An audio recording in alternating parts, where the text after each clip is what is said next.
अस्सलाम वालेकुम क्लास। आज हमारा कंप्यूटर पार्ट 1 का लेक्चर नंबर 22 है।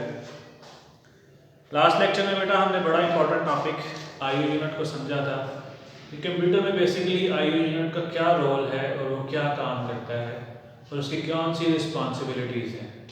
ठीक है, अब ये तो हमने देख लिया कि आईओ यूनिट काफ़ी हद तक मदद कर रहा है कंप्यूटर की स्पीड को या कंप्यूटर की ओवरऑल परफॉर्मेंस को इंक्रीज़ करने में।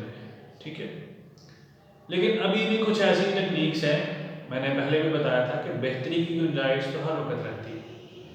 आप एक काम करेंगे तो उससे बेस्ट एक वे भी होगा और उससे बेस्ट वे भी होगा और उससे बेस्ट भी होगा। बेस्ट की गुंजाइश तो ऑलवेज एग्जिस्ट करती है।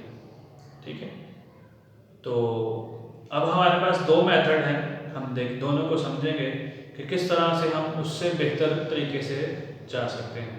ठीक है, एक है इंटरप्ट का और एक है डीएमए का।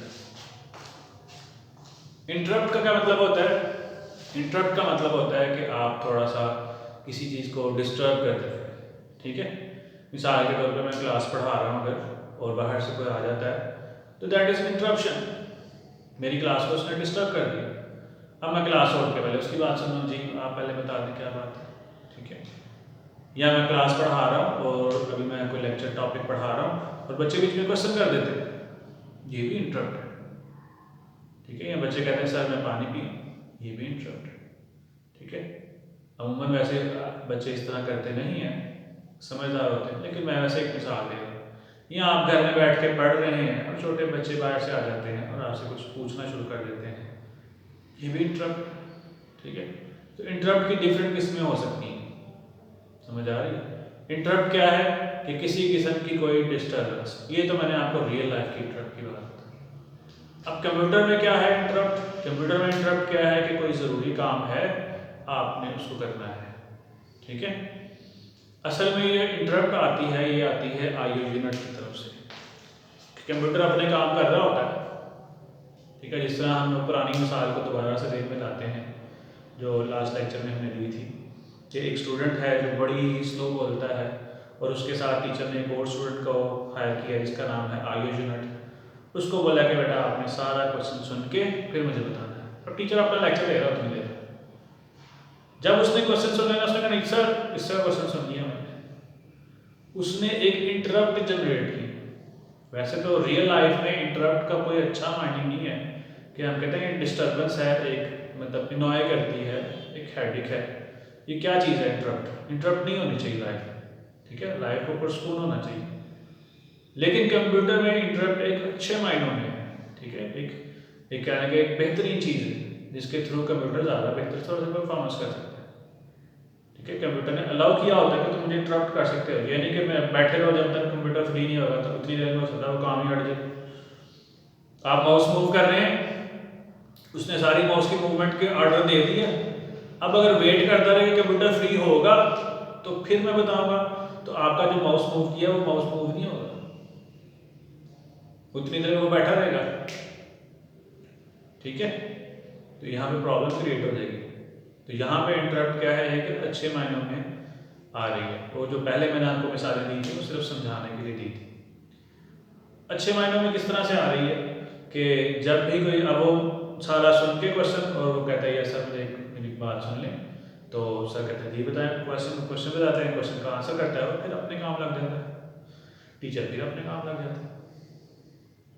सीपीयू भी ऐसी है, सीपीयू जब कोई काम कर रहा होता है, ठीक है, और उसने इनपुट आउटपुट डिवाइसेस की या आईओ यूनिट की उसने ड्यूटी लगाई है, सीपीयू अपने काम कर रहा है, यहाँ पे उसने आईओ यूनिट की ड्यूटी लगाई है कि इधर जितनी भी डिवाइसेस उसके साथ अटैच है ना, माउस हो गया, कीबोर्ड हो गया, प्रिंटर हो गया, जितनी भी डिवाइसेस अटैच हैं, इनकी तुमने बात सुननी है।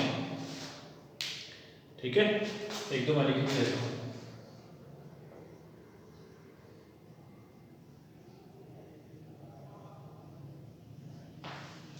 इनकी तुमने बात सुननी है और बात सुन के जब भी तुम्हें बात मुकम्मल पहुंच जाए, मुझे साथ ही आपने क्या करना है, इंटरप्ट जनरेट करनी है। ठीक है, जैसे ही इंटरप्ट मिलती है सीपीयू को, सीपीयू क्या करता है, अपने सारे काम छोड़ता है, साइड पे रखता है। ठीक है, और फिर पहले इंटरप्ट को हैंडल करता है। ठीक है, इंटरप्ट वो सारी कैलकुलेट करके उसको कंप्यूटेशन करके उसको एग्जीक्यूट करके ख़त्म करता है, दोबारा से अपने काम दोबारा से पकड़ लेता है। जिस काम कर रहा था उसको साइड में रखा उसने इधर लाला से, और जो इंटरप्ट यहाँ से आई थी उसको उसने कैलकुलेट करना शुरू कर दिया। इंटरप्ट जब खत्म हो जाएगी ये दोबारा से अपने काम पकड़ के शुरू कर देगा जिस तरतीब से पहले चल रहा था। इतनी देर में कोई और इंटरप्ट आ जाएगी, फिर इसको काम छोड़ेगा, उसको कर लेगा। कंप्यूटर को इतना मसला नहीं होता। इंसानों को जब बार बार शिफ्टिंग की जाती है इंसानों को प्रॉब्लम होती है, कंप्यूटर को मसला नहीं होता। अभी लास्ट लेक्चर में मैंने आपको बताया था कंप्यूटर थोड़ी देर के लिए एक काम करता है, फिर थोड़ी देर के लिए काम करता है, फिर थोड़ी देर के लिए काम करता है, फिर थोड़ी देर के लिए फिर दोबारा वापस आ जाता है। तो वो तो पहले ही ऐसे काम कर रहा है, थोड़ी थोड़ी देर के लिए कर रहा है और थोड़ी देर के बाद छोड़ रहा है। वो शफलिंग जो है उसमें तो पहले से ही इन्वॉल्व है, तो उसको इतना मसला नहीं होगा। इससे उसकी स्पीड पे या उसकी परफॉर्मेंस पे कोई फ़र्क नहीं पड़ेगा। क्यों? क्योंकि वो इंसान थोड़ी है। इंसानों को अगर इस तरह की डिस्टर्बेंस दी जाए, बार बार आपका काम शिफ्ट किया जाए, तो हमारा माइंड उस चीज़ पे फोकस करने में टाइम लगाता है। ठीक है, हमारा माइंड और तरह से वर्क करता है, कंप्यूटर को कोई फर्क नहीं पड़ता। ठीक है, तो जितनी मर्जी इंटरप्ट्स आए कंप्यूटर बखुशी उनको हैंडल करता रहता है। ठीक है, तो ये हमारे पास एक मेथड था कि हम किस तरह से IO यूनिट्स की जो आ रही हैं सारी चीज़ें, ठीक है, इनपुट आउटपुट डिवाइस की तरफ से जो सारी चीज़ें आ रही हैं उनको किस तरह से हैंडल करेंगे। ठीक है, अब इसके एडवांटेजेस और डिसएडवांटेजेस पढ़ते हैं। It require no additional hardware, आपको कोई एक्स्ट्रा हार्डवेयर नहीं चाहिए। IO यूनिट का जो है सो है, उसके अलावा आपको कोई हार्डवेयर नहीं चाहिए। IO यूनिट इसको खुद ही डील कर लेगा।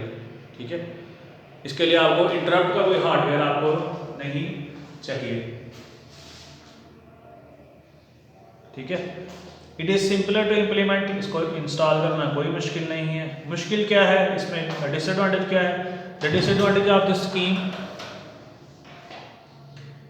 Is that is reduce the overall performance of the processor. इसकी वजह से जो परफॉर्मेंस है उसकी परफॉर्मेंस को बहरहाल कहीं ना कहीं थोड़ा बहुत फ़र्क इसको पड़ता है। When CPU is performing the IO operation all processing is suspended and that's why the overall performance of the computer is reduce. देखें फ़र्क क्या पड़ेगा जब ये काम लेके आएगा। ठीक है, तो सबसे पहले CPU ऑपरेशन देगा कि इसको मेमोरी में लोड करो, रैम में।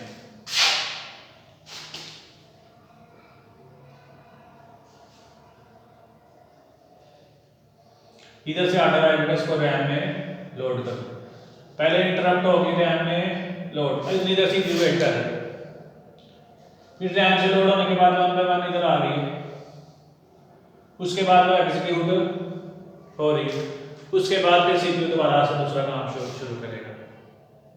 ठीक है, तो पहले क्या होगा कि वो रैम यहाँ पर रैम में लोड करना पड़ेगा CPU को। इसकी वजह से क्या हो रहा था कि CPU को थोड़ा सा मसला आ रहा था कि CPU के पास जैसे काम आता है CPU फिर उसको रैम में लोड करता है और लोड करने के बाद फिर उसको एग्जीक्यूट करता है। ठीक है, वैसे इंटरप्ट से उसे कोई प्रॉब्लम तो नहीं हो रही थी, इंटरप्ट से वो बेहतरीन काम कर रहा था, लेकिन परफॉर्मेंस का मसला कहाँ पे आ रहा था? ओवरऑल जो परफॉर्मेंस डाउन हुई है वो किस वजह से हुई है कि CPU को जो इंटरप्ट है उसको पहले लोड करना पड़ता है रैम में, उसके बाद उसको एग्जीक्यूट करना पड़ता है। हमने पढ़ा था लास्ट में कि रैम में लोड किए बगैर तो कोई काम चलता ही नहीं। जो भी एग्जीक्यूशन होनी है उसको पहले रैम में लोड होना है, रैम में लोड होने के बाद CPU में जाना है और फिर एग्जीक्यूट। इसका जो इलाज है ना वो किसने निकाला? उसने निकाला DRAM।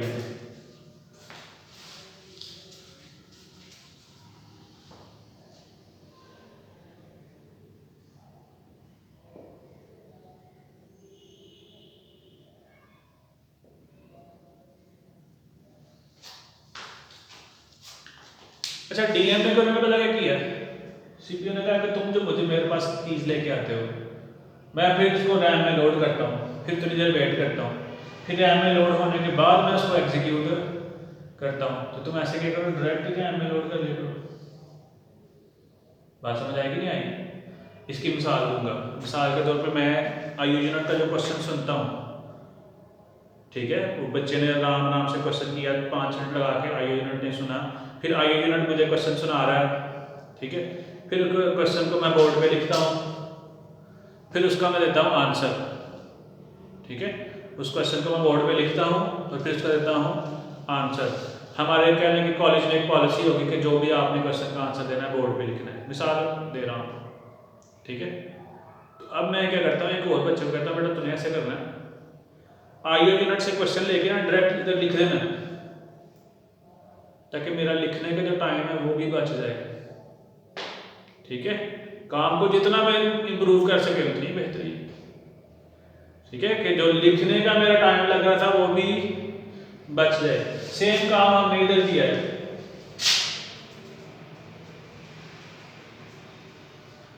हमने डीएमए को डायरेक्ट एक्सेस दे दी, इसकी डायरेक्ट मेमोरी एक्सेस, इसका नाम ही डीएमए, और ये एक हार्डवेयर है, ठीक है। आईओ यूनिट के बाद एक अलग से हार्डवेयर है, इंटरप्ट में हमने कोई हार्डवेयर ऐड नहीं किया था, सिर्फ सॉफ्टवेयर था। इसके लिए हमें अलग से एक छोटी सी डिवाइस लगानी पड़ेगी, ठीक है, जो कंप्यूटर के अंदर होती है पहले से। इसको हमने क्या किया, मेमोरी की एक्सेस डायरेक्ट ही दे दी, ठीक है। अब क्या है, उसने माउस से कुछ सुना, आईओ यूनिट के पास आया, आईओ यूनिट किसके पास आया, इसने इस कंप्यूटर को नहीं बताना, इसने सारा प्रोसेस लोड कर देना है रैम में, ठीक है। लोड करने के बाद इसमें जाना है, मैंने लोड कर दिया, अब कंप्यूटर ने डायरेक्ट एग्जीक्यूट करना है काम, अगला शुरू कर देना। अब जितनी देर डीएम में लोड कर रहा है मेमोरी में, इतनी देर कंप्यूटर कोई और काम करता रहेगा, टाइम बच गया ना कंप्यूटर का, और टाइम का मतलब है परफॉर्मेंस, जितना टाइम बच रहा है उतनी परफॉर्मेंस ज़्यादा बेहतर हो रही है, ठीक है। डीएमए ने जितनी देर में रैम में लोड करना था, पहले रैम को लोड कर रहा था सीपीयू खुद, इंटरप्ट आई, ठीक है, इंटरप्ट उधर से सीपीयू के पास आई, सीपीयू से खुद ही रैम में लोड कर रहा है, रैम में लोड करने के बाद उसको एग्जीक्यूट भी कर रहा है, ठीक है। अब क्या है, यहाँ से इंटरप्ट आई कहाँ पर, डीएमए में, डीएमए ने सीधा उसको किया लोड रैम में, इतनी देर सीपीयू कुछ और काम करता है। अब वो जो थोड़ा सा टाइम मिलता है सीपीयू को, सीपीयू उसमें कितना सारा काम और भी कर लेता है, और इससे क्या होता है, ओवरऑल परफॉर्मेंस में फ़र्क पड़ता है, ओवरऑल जो परफॉर्मेंस है कंप्यूटर की वो ज़्यादा बेहतर हो जाती है, ठीक है बच्चों। इसके एडवांटेजेस और डिसएडवांटेजेस एक दफ़ा रीड करते हैं, फिर इसको दोबारा से एक दफ़ा समझते हैं कि क्या मामला सारा चल रहा है। कहते हैं in this scheme the CPU does not have to wait for the completion of IO operation, ठीक है। आईओ ऑपरेशन जो हो रहा था, जो लोड हो रहा था मेमोरी में, उसके लिए उसको वेट नहीं करना पड़ता। डिसएडवांटेज क्या है, it is more complex and extensive, थोड़ा सा कम्प्लेक्स है, ठीक है, मामला थोड़ा सा कम्प्लेक्स हो जाता है इसको सॉल्व करने में। It required the more hardware, आपको एक हार्डवेयर डिवाइस एक्स्ट्रा से ऐड करनी पड़ रही है, ठीक है, आपको एक हार्डवेयर डिवाइस एक्स्ट्रा से ऐड करनी पड़ रही है। मिसाल थोड़ा सा और समझाता हूँ,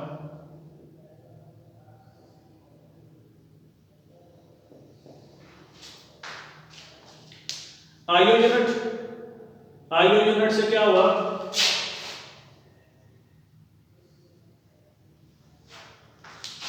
माउस से डाटा है, यहां तक तो सारा सेम है।